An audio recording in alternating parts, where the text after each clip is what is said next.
안녕하세요. 영상 공부방의 김성래입니다. 앞으로 영상에 관한 재미있고 유익한 이야기들을 해볼까 하는데요.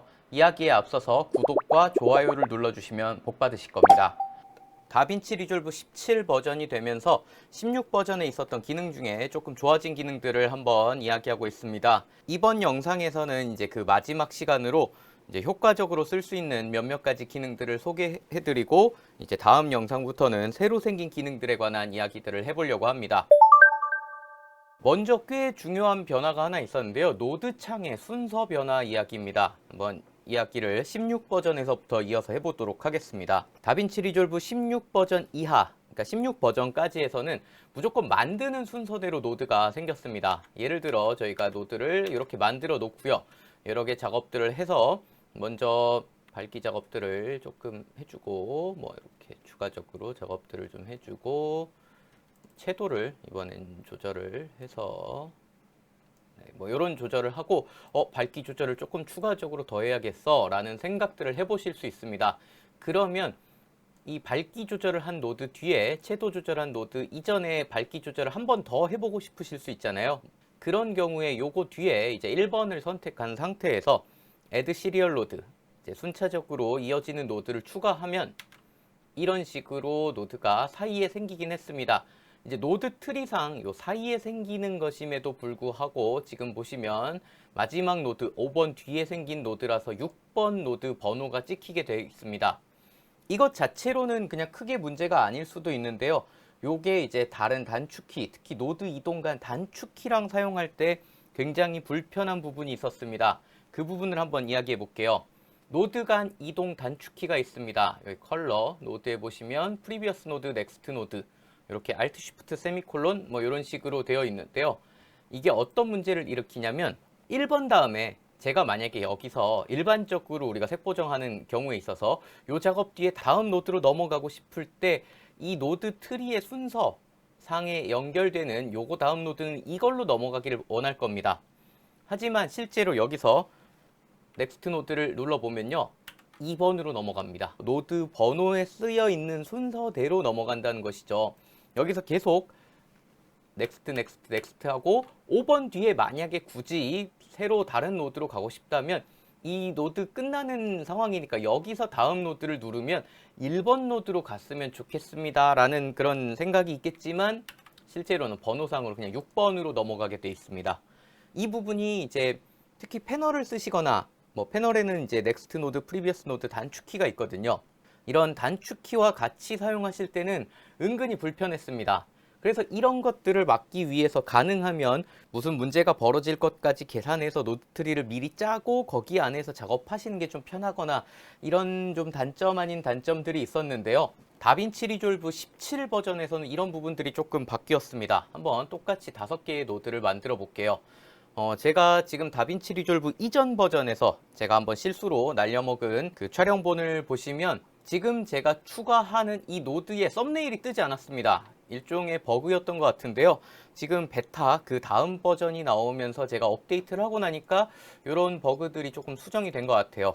아직 17 버전이 지금 밑에 있는 것처럼 베타 버전이라서 불안정한 점이 많지만 이런 부분들은 차츰차츰 개선이 될 거라고 생각을 합니다. 일단 지금은 개선이 되었으니까 한번 여기서 똑같이 같은 작업들을 해보도록 하겠습니다. 지금 1번과 2, 3, 4, 5, 6번 요 사이에 있는데 이 사이에 제가 윈도우에선 Alt S, 그 다음에 맥에선 옵션 S 버튼을 눌러서 다음 노드를 만들면요. 이렇게 만들어집니다. 지금 만들면서 바뀐 것들이 보이시죠? 바뀌면서 2번 노드가 생겼고요. 그 뒤에 노드의 번호들이 하나씩 밀리게 되었습니다. 이렇게 되면 우리 앞서서 이야기했던 노드 간 이동할 때 이제 거리낌 없이 사용을 할 수 있겠죠. 사실 이런 것 때문에 분명히 노드 트리 짜는 거에 애먹기도 하고 그랬었는데, 자, 3번과 4번 사이에서 뭐 4번 앞에 Shift S를 눌러서 이제 앞에 노드를 만들자라고 했을 때도 여기 앞에 노드를 만들면 이게 4번이 새로 생기면서 그 이외의 노드들이 싹 번호들이 밀리는 것들을 보실 수 있습니다. 근데 번호만 밀리는 것들을 보실 수 있는데요. 제가 한번 이름을 지어 볼 겁니다. 각각 첫 번째는 루미넌스 노드, 그 다음에 세츄레이션 노드, 밸런스 노드 뭐 이렇게 예를 들어 만들었습니다. 그러고 보니까 저는 노드 트리 앞에 항상 빈 노드를 혹시나 모를 상황에 대비해서 만들어 놓는데 없어요. 이래서 Shift S를 딱 누르면 16 버전까지는 요 4번까지 만들어 놨으니까 5번 노드가 생겨야 하는데, 여기서 Shift S를 딱 누르면 1번이 생기고 그대로 번호가 하나씩 뒤로 밀리면서 노드 이름들은 그대로 유지되는 것들을 보실 수 있습니다. 이런 식으로 바뀜으로 해서 여러분들이 이제 노드 트리를 짜는데 조금 스트레스를 덜 받으셔도 될 것 같아요. 중간에 사실 노드를 껴넣는 게 은근히 스트레스가 되는 부분들이 조금 있었거든요. 그래서 이런 부분들은 참 좋게 바뀐 것들이 아닌가라는 생각이 듭니다. 자, 그 다음으로 넘어가서요. 이번에는 16 버전과 17 버전의 차이 중에 뭐 또 마음에 드는 기능 한 가지를 이야기해 보려고 합니다. 다시 16 버전으로 돌아와서 이야기를 해보도록 하겠습니다. 커브에 관한 이야기입니다. 제가 커브에 관해서는 조금 이래저래 좀 아쉬운 소리를 몇 번 했었던 적이 있는데요. 지금 보고 계신 커브는 이제 YRGB 같이 볼 수 있는 이제 커스텀 커브를 보여드리고 있습니다. 근데 옛날 버전이 지금 버전보다 불편한 점이 많지만 한 가지는 개인적으로 좀 편했다고 느끼는 게, 지금 보고 계시는 것처럼 옛날 다빈치 리졸브에서는 이렇게 커브를 개별 채널로 그리고 이렇게 큰 화면으로 따로 확대해서 사용할 수 있었습니다. 여기 이제 확대 버튼이 하나 있었고요. 작게 나와 있는데 확대 버튼이 있었고, 이 확대 버튼을 딱 누르면 이렇게 큰 이미지가 떠서 여기서 조금 더 세밀하게 커브를 조절할 수 있었습니다. 하지만 이제 다빈치 리졸브의 그 커브가 대대적으로 좀 바뀌면서 이제는 익숙해져서 이런 부분들이 조금 덜 하지만, 이게 같이 조절할 수 있다라는 점 때문에 이제 한편으로는 세부적인 개별 채널을 조절하는데 좀 불편함을 좀 느끼기도 했었고요. 거기다가 추가적으로 지금 보고 계신 이 이미지가 요만한 사이즈로 고정이 되어 있기 때문에 세밀한 조정을 하는데 조금 애를 먹곤 했습니다. 사실 지금 보고 계시는 이미지, 이 해상도는 2560-1440의 27인치짜리 모니터입니다. 그래도 좀 보이는 부분들이 어느 정도 커서 약간 세밀한 조정을 하시는데 그래도 조금 할만하다고 보실 수 있을 것 같아요. 하지만 만약에 여러분들이 노트북으로 작업하시고 특히나 1920-1080 사이즈의 이제 노트북 15인치 그 이하의 작은 화면에서 조절하실 때는 이 커브 창이 너무 작아서 커브를 세밀하게 조절하기 어렵다라는 것들을 경험해 보신 분들이 계실 거예요. 커브의 이제 가장 큰 장점은 어떻게 보면은 넓은 자유도라고 할 수 있는데, 이 자유도를 펼칠 만큼 그 넉넉한 공간이 없어서 굉장히 전전긍긍하면서 작업을 하셔야 될 때가 있었겠죠. 그래서 이런 부분에 관해서 제가 몇 번 아쉬운 소리를 했었는데, 이런 볼멘 소리를 들었는지 몰라도 이제 조금 변화가 생겼습니다. 지금 보시면 이전에 없었던 요 확장 버튼이 하나 생긴 것들을 확인해 보실 수 있죠. 이 녀석을 누르면요, 창이 분리됩니다. 지금 굉장히 크게 분리되어 있는데요. 이렇게 보시면 내가 원하는 사이즈로, 개인적으로 요거 가로 세로 비율 같은 경우는 좀 고정해서 움직이게 했어도 좋을 것 같은데 너무 자유롭게 움직이긴 합니다. 그래도 상당히 큰 정도의 크기까지 키워서, 물론 사실 이미지를 방해하면 안 되겠지만 이미지와 스코프를 같이 옆에 놓고 노드창 같은 데다가 옆에다 두고 이런 식으로 이미지들을 조절할 수 있게 되었습니다. 이런 것들은 분명히 커브가 가지는 장점을 잘 살릴 수 있는 좋은 기능이라고 생각합니다. 그리고 이렇게 끄면 다시 여기로 돌아오게 되고 제가 조절한 정도가 이렇게 적용이 되어 있는 것들을 확인해 보실 수가 있죠. 이렇게 높은 자유도를 이용해서, 마우스를 이용해서 제가 이제 작업할 수 있는 기능이 이제 한 가지 더 생겼는데요. 요 컬러 와퍼라는 기능입니다. 요것도 이제 내가 원하는 지점을 잡아서 어떤 부분들의 색상들을 조금 약간 바꾼다던가 채도를 좀 더한다든가 이런 기능인데요. 요것 역시 마찬가지입니다. 여기서도 지금 보시는 것처럼 특정한 지점들을 제가 잡아서 조절을 한다면 미세한 조정을 하기가 쉽지가 않겠죠. 그래서 여기도 확장 버튼이 있습니다.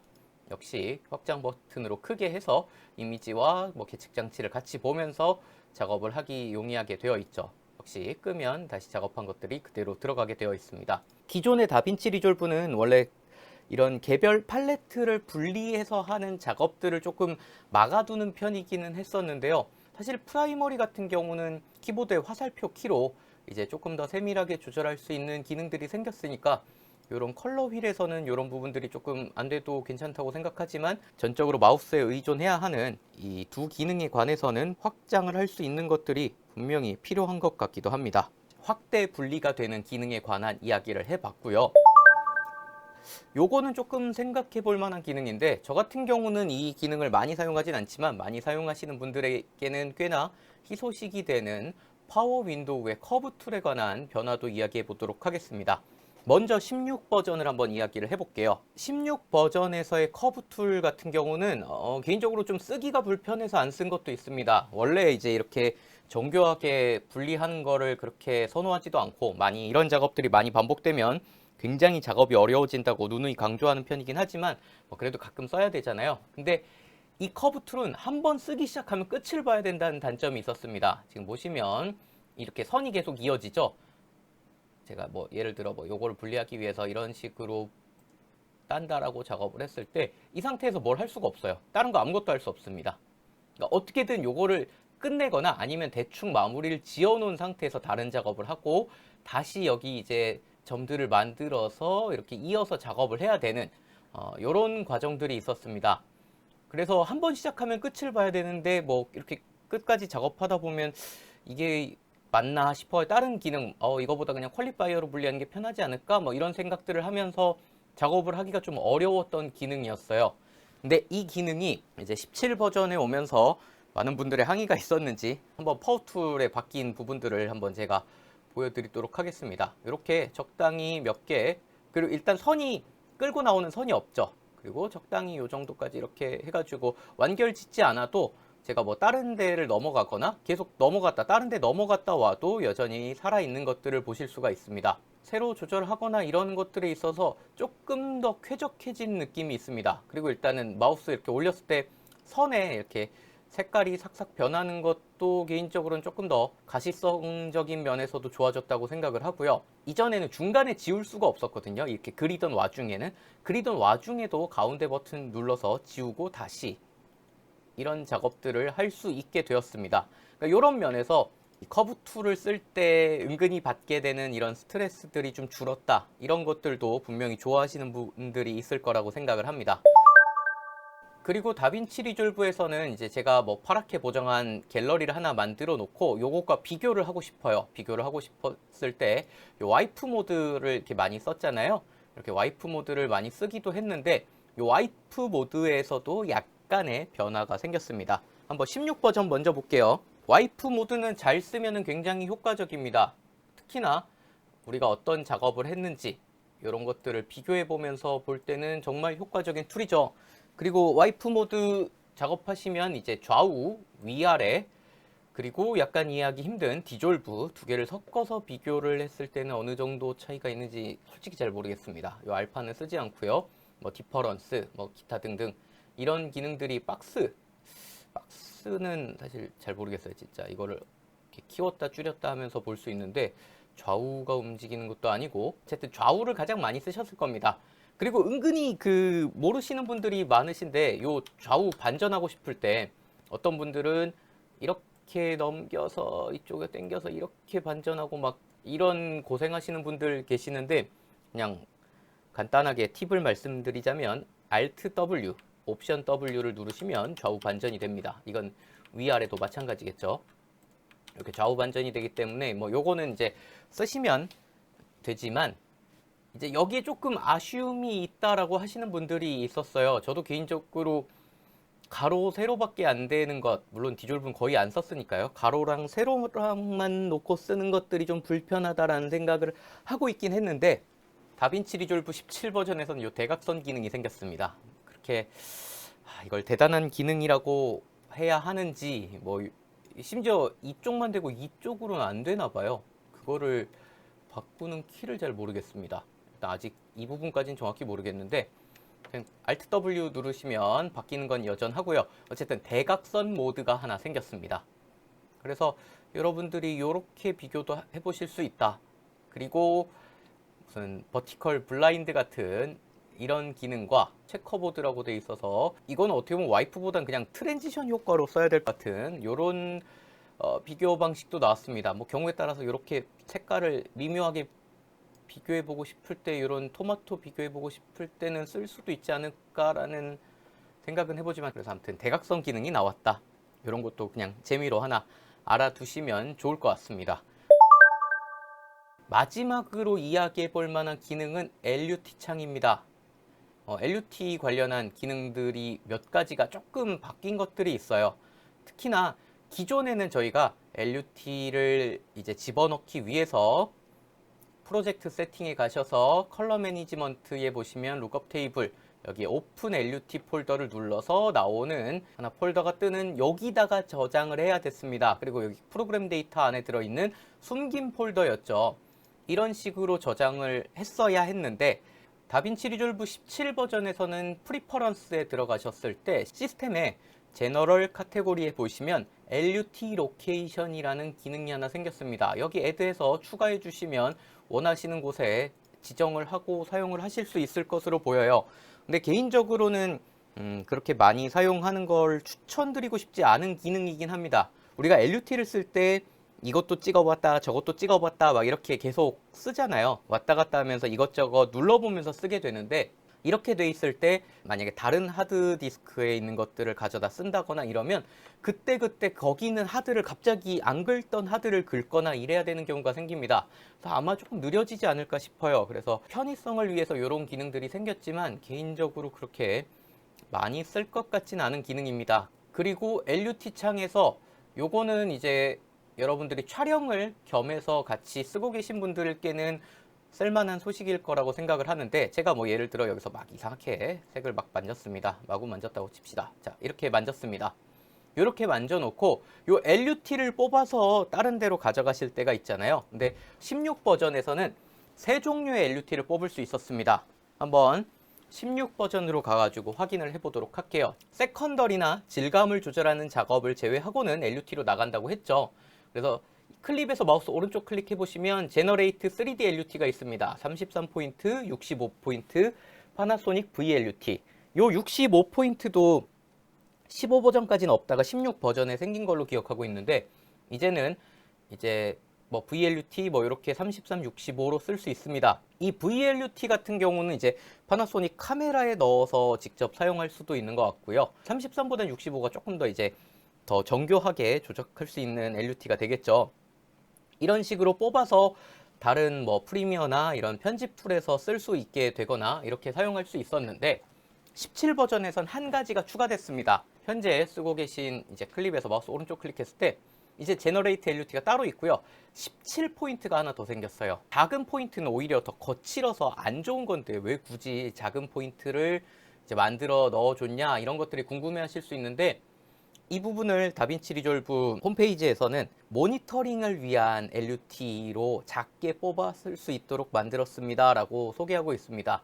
그래서 LUT 박스처럼 뭐 그렇게 많은 연산을 하기 힘든 곳에서는 지금 보이시는 17포인트 LUT 이런 것들을 사용해서 조금 더 쾌적하게 일단 모니터링 환경에서 뭐 그냥 쾌적하게 보면서 작업할 수 있도록 이런 기능들을 넣어줬다고 합니다. 요거는 여러분들이 촬영이랑 연동해서 그러니까 미리 내가 어떤 색감을 만들어서 현장에서 연동하고 싶으시다 라고 하시면 이런 식으로 뽑아서 들어가는 LUT 박스 같은 것들을 이용해서 사용해 보실 수 있을 것 같아요. 요 정도까지가 제가 16에서 17 버전으로 오면서 기존에 있던 기능들이 조금 더 뭐 긍정적인 방향 혹은 뭐 꼭 긍정적이지 않더라도 그래도 쓸만하게 바뀐 정도의 기능들을 한번 말씀드려 봤고요. 다음 영상에서부터는 다빈치 17이 되면서 들어온 뭐 새로운 여러 가지 기능들, 예를 들면은 뭐 하이 다이나믹 레인지 컬러 휠이라고 해야 될까요? 블랙 다크 섀도우 라이트 하이라이트 스페큘러라는 요 위치를 지정해서 작업할 수 있는 하이 다이나믹 레인지 컬러 휠, 그 다음에 아까 잠시 보여드렸던 컬러 와퍼, 특정 부분의 색을 잡아서 전체적인 색깔들을 좀 변화시킬 수 있는 요 컬러 와퍼, 이런 부분들도 조금 생각해 볼 수 있을 것 같고요. 무료 버전에서는 아마 안 되는 걸로 알고 있는데 요 매직 마스크라는 기능이 생겼습니다. 좀 신기해요. 예를 들어 펄슨 이렇게 찍어 놓고 사람을 이렇게 그으면 하이라이트를 눌렀을 때 사람만 분리하게 됩니다. 제법 물론 여기 조금 문제가 있지만 제법 잘 분리하는 편이죠. 여기서 트래킹을 걸었을 때 이제 움직이는 부분까지 물론 조금의 이제 수작업이 필요할 수도 있지만 거칠게나마 사람을 분리하는 방식으로 쓸 수 있는 기능들이 나와서 꽤 재밌는 기능이 아닌가 싶습니다. 이 다빈치 리졸브에서 계속 얘기하는 뉴럴 엔진 뭐 이런 것들이 조금 더 확대 적용된 쓸만한 기능이 되지 않았나 싶어요. 그래서 이런 기능들에 대해서 이야기를 해보고요. 그 외에 짜잘하게 롬 vs 셋 2에 셋 vs 롬이라는 조금 특이한 약간 계륵 같은 커브도 한 가지 생겼고요. 그 외에 작업을 위해서 생긴 몇몇 가지 기능들, 그런 것들과 새로 생긴 오픈FX 중에서 저의 마음을 아프게 했던 포스칼라, 그런 기능들까지 한번 나중에 하나씩 추가적으로 새로 생긴 기능들에 관한 이야기들을 해보도록 하겠습니다. 그러면 오늘은 여기까지 해보기로 하고요. 저는 다음 영상에서 찾아뵙도록 하겠습니다.